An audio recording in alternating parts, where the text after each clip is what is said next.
Assalamualaikum warahmatullahi wabarakatuh.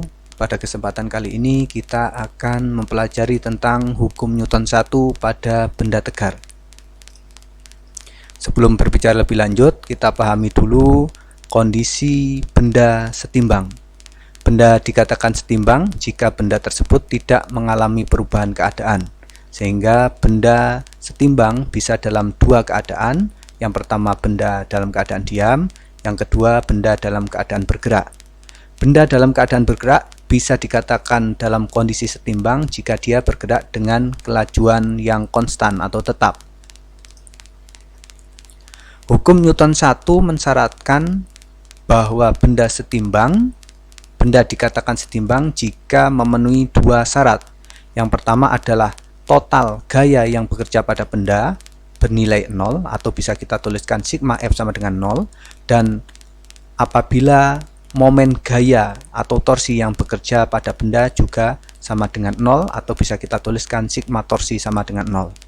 Perlu dipahami bahwa sigma F sama dengan 0 bukan berarti tidak ada gaya yang bekerja pada benda.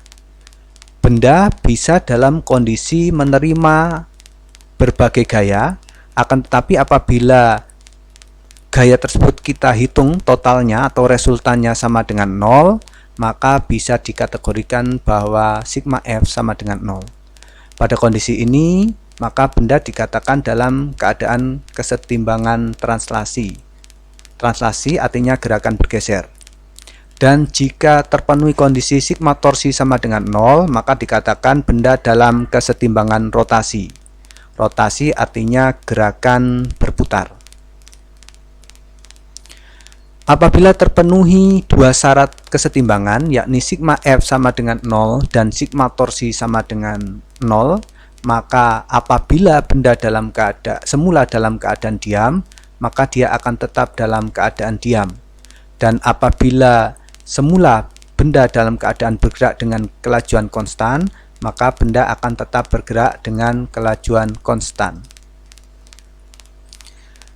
Ada tiga jenis gerakan, yakni gerakan translasi murni, gerakan rotasi murni, dan gerakan menggelinding. Gerakan translasi murni adalah gerakan benda yang hanya bergeser saja tanpa adanya putaran.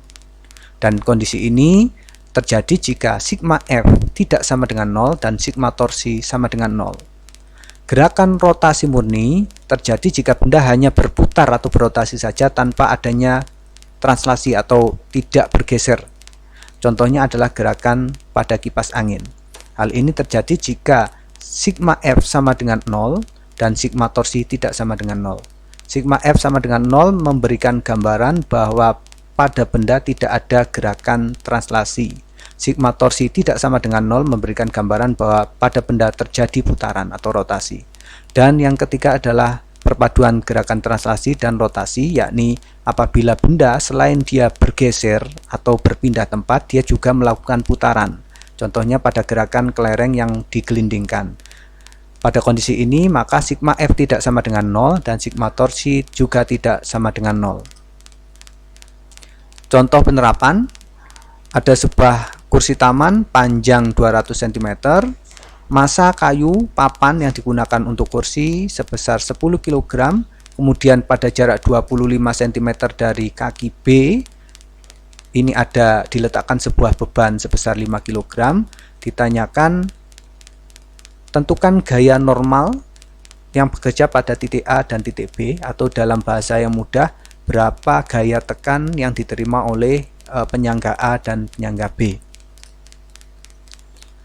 Untuk menyelesaikan hal ini, yang pertama adalah kita akan gunakan syarat kesetimbangan yang pertama, yakni total gaya yang bekerja pada benda sama dengan 0. Perhatikan bahwa pada sistem ini tidak ada gaya yang bekerja pada arah horizontal baik ke kanan maupun ke kiri.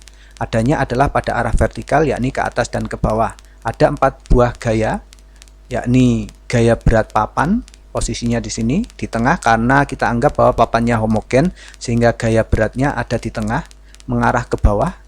Kemudian gaya berat dari beban pada titik beban mengarah ke bawah. Kemudian gaya normal oleh penyangga B mengarah ke atas, dan gaya normal pada penyangga A mengarah juga ke atas. Gaya yang arahnya ke bawah kita anggap positif, gaya yang mengarah ke atas kita anggap gaya yang mengarah ke bawah kita anggap negatif, gaya yang mengarah ke atas kita anggap positif. Karena masa papan ini 10 kg, maka gaya beratnya bisa kita peroleh dari massa kali gravitasi. Maka akan ketemu bahwa berat papannya 100 Newton, kemudian berat bebannya 50 Newton. Kita gunakan hukum syarat kesetimbangan yang pertama, sigma F sama dengan 0, NA plus NB, dua-duanya positif karena arahnya ke atas, min WP min WB, dua-duanya negatif karena arahnya ke bawah, harus sama dengan 0. Maka kita akan temukan persamaan bahwa NA ditambah NB harus sama dengan 150 Newton. Kemudian kita gunakan syarat kesetimbangan yang kedua, yakni sigma torsi sama dengan 0. Tetapi sebelum kita lakukan itu, kita hilangkan dulu salah satu penopang, bisa penopang A, bisa penopang B. Pada contoh pembahasan kali ini kita hilangkan yang B. Kemudian penopang yang lain kita gunakan sebagai poros, sehingga di sini porosnya adalah penopang A. Nah, porosnya bisa kita beri tanda merah ini. Kemudian kita gunakan hukum Newton, syarat kesetimbangan yang kedua ya.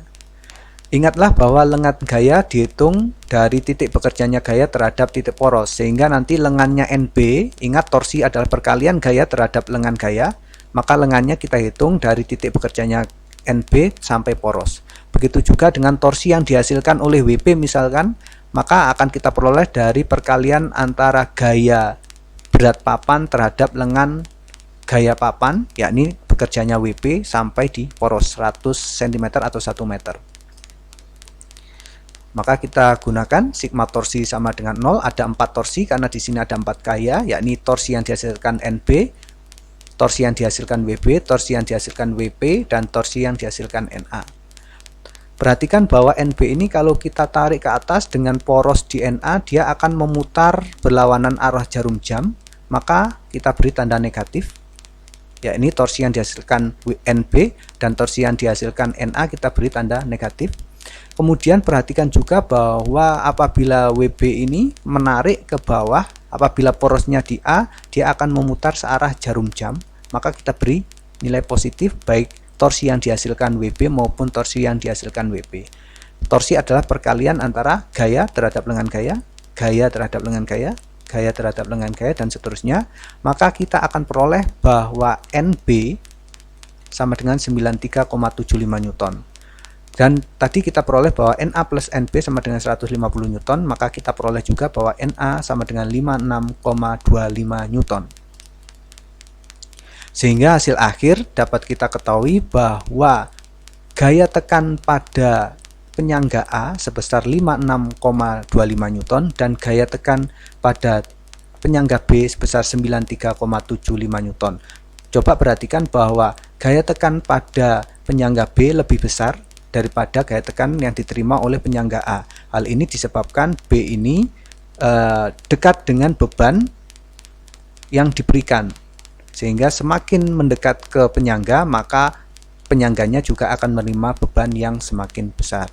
Demikian yang bisa kami sampaikan, semoga membantu Anda dalam mempelajari mata pelajaran